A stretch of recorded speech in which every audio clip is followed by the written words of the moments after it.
ನಮಸ್ಕಾರ ನ್ಯೂಸ್ 18 ಡಿಜಿಟಲ್ಗೆ ಸ್ವಾಗತ. ನಾನು ಚೈತ್ರ ಹರೀಶ್.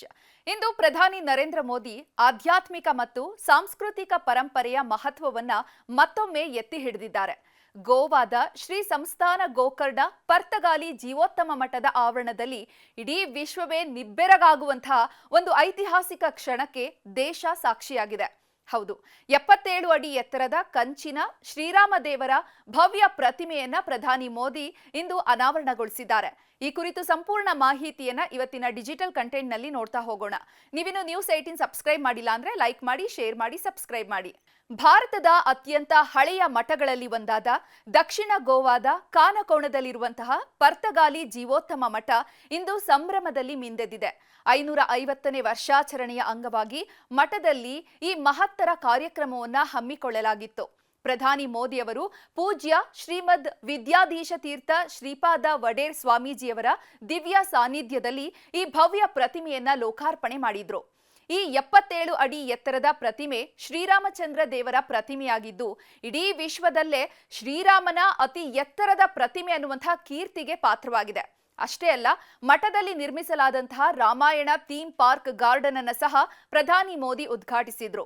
ಈ ಸಂದರ್ಭದಲ್ಲಿ ವಿಶೇಷ ಸ್ಮರಣಾರ್ಥ ಅಂಚೆ ಚೀಟಿ ಮತ್ತು ನಾಣ್ಯವನ್ನು ಸಹ ಬಿಡುಗಡೆ ಮಾಡಲಾಯಿತು. ಇಡೀ ಮಠವು ಕೂಡ ಅಲಂಕಾರಗೊಂಡಿದ್ದು ಸುಮಾರು 16,000ಕ್ಕೂ ಹೆಚ್ಚು ಭಕ್ತರು ಕುಳಿತುಕೊಳ್ಳೋದಕ್ಕೆ ವ್ಯವಸ್ಥೆಯನ್ನು ಕೂಡ ಮಾಡಲಾಗಿತ್ತು. ಮಠದ ಈ ಉತ್ಸವ ನವೆಂಬರ್ 27ರಿಂದ ಡಿಸೆಂಬರ್ 7ರವರೆಗೆ ಒಟ್ಟು 11 ದಿನಗಳ ಕಾಲ ನಡೆಯಲಿದ್ದು 1-2 ಲಕ್ಷ ಭಕ್ತರು ಭೇಟಿ ನೀಡುವಂತಹ ನಿರೀಕ್ಷೆ ಇದೆ. ಈ ಮಠಕ್ಕೆ 550 ವರ್ಷಗಳ ಸುದೀರ್ಘವಾದಂತಹ ಇತಿಹಾಸ ಕೂಡ ಇದೆ. ಶ್ರೀ ಸಂಸ್ಥಾನ ಗೋಕರ್ಣ ಪರ್ತಗಾಲಿ ಜೀವೋತ್ತಮ ಮಠ ಗೌಡ ಸಾರಸತ್ವ ಬ್ರಾಹ್ಮಣ ಅಂದ್ರೆ GSB ವೈಷ್ಣವ ಸಮುದಾಯದ ಮೊದಲ ಮಠ ಇದಾಗಿದೆ. ಇದು 13ನೇ ಶತಮಾನದ ಜಗದ್ಗುರು ಶ್ರೀಮದ್ ಮಧ್ವಾಚಾರ್ಯರು ಸ್ಥಾಪಿಸಿದಂತಹ ದ್ವೈತ ಸಂಪ್ರದಾಯವನ್ನ ಅನುಸರಿಸುತ್ತೆ. ಇದು ಕೇವಲ ಧಾರ್ಮಿಕ ಕೇಂದ್ರವಾಗಿ ಮಾತ್ರ ಇರದೆ ಆಧ್ಯಾತ್ಮಿಕ, ಸಾಂಸ್ಕೃತಿಕ ಮತ್ತು ಸಾಮಾಜಿಕ ಕೊಡುಗೆಗಳಿಂದ ಸಾರಸ್ವತ ಸಮುದಾಯದಲ್ಲಿ ಪ್ರಮುಖವಾದಂತಹ ಸ್ಥಾನವನ್ನ ಪಡ್ಕೊಂಡಿದೆ. ಈ ಮಠದ ವಾರ್ಷಿಕೋತ್ಸವದ ಅಂಗವಾಗಿ ವಿಶೇಷ ಆಚರಣೆಗಳು ಕೂಡ ನಡೆದಿವೆ. ಸಮುದಾಯದ ಸದಸ್ಯರು ಸಾಮೂಹಿಕವಾಗಿ 550 ಕೋಟಿ ಶ್ರೀರಾಮ ತಾರಕ ಮಹಾಮಂತ್ರವನ್ನ ಜಪಿಸುವಂತಹ ಅಭಿಯಾನವನ್ನ ಕೂಡ ನಡೆಸಿದ್ದಾರೆ. ಈ ಬೃಹತ್ ಜಪ ಅಭಿಯಾನದ ನಂತರ ಶ್ರೀರಾಮ ರಥಯಾತ್ರೆಯು ದೇಶದಾದ್ಯಂತ ಸಂಚರಿಸಲಿದ್ದು ಪರ್ತಗಾಲಿ ಮಠಕ್ಕೆ ಆಗಮಿಸಿದೆ.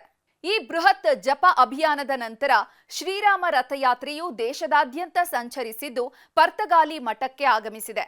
ಈ ಭವ್ಯ ರಾಮನ ಪ್ರತಿಮೆ ಹಿಂದಿರುವಂತಹ ಅಸಾಮಾನ್ಯ ಕಲಾವಿದರ ಬಗ್ಗೆ ತಿಳಿಯಲೇಬೇಕು. ಈ ಶ್ರೀರಾಮ ಪ್ರತಿಮೆಯನ್ನ ವಿನ್ಯಾಸಗೊಳಿಸಿದವರು ಪದ್ಮಭೂಷಣ ರಾಮ್ ಸುತಾರ್ ಮತ್ತು ಅವರ ಪುತ್ರ ಅನಿಲ್ ಸುತಾರ್. ಇದೇ ಶಿಲ್ಪಿಗಳು ಗುಜರಾತ್ನಲ್ಲಿ ವಿಶ್ವದ ಅತಿ ಎತ್ತರದ ಪ್ರತಿಮೆಯಾದಂತಹ ಸರ್ದಾರ್ ವಲ್ಲಭಭಾಯ್ ಪಟೇಲರ ಏಕತಾ ಪ್ರತಿಮೆಯನ್ನ ಕೂಡ ನಿರ್ಮಿಸಿದ್ರು ಅನ್ನುವಂಥದ್ದು ಗಮನಾರ್ಹ.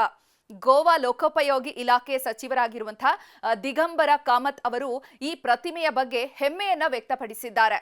ಒಟ್ಟಾರೆ ಗೋವಾದಲ್ಲಿ ಇಂದು ಅನಾವರಣಗೊಂಡಿರುವಂತಹ ಈ 77 ಅಡಿ ರಾಮ ಪ್ರತಿಮೆ ಕೇವಲ ಒಂದು ಶಿಲ್ಪ ಮಾತ್ರವಲ್ಲ, ಬದಲಾಗಿ ಸನಾತನ ಧರ್ಮದ ಗತವೈಭವ, ಭಾರತೀಯರ ಭವ್ಯ ಮತ್ತು ಆಧುನಿಕ ಶಿಲ್ಪಕಲೆಯ ಸಮ್ಮಿಲನದ ಸಂಕೇತ ಆಗಿದೆ.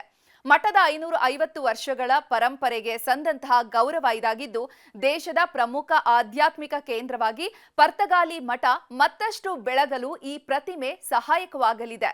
ನಿರ್ಭೀತ, ನಿಷ್ಪಕ್ಷಪಾತ, ವಿಶ್ವಾಸಾರ್ಹ ಸುದ್ದಿಗಳಿಗೆ ಮತ್ತೊಂದು ಹೆಸರಾಗಿರುವ ನ್ಯೂಸ್ 18 ಕನ್ನಡ ಈಗ ಆಪ್ನಲ್ಲೂ ಲಭ್ಯವಿದೆ.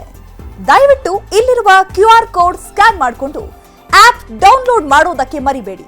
ನಿಮ್ಮ ಬೆಂಬಲ ಹೀಗೆ ಸದಾ ನಮ್ಮೊಂದಿಗಿರಲಿ. ಧನ್ಯವಾದ.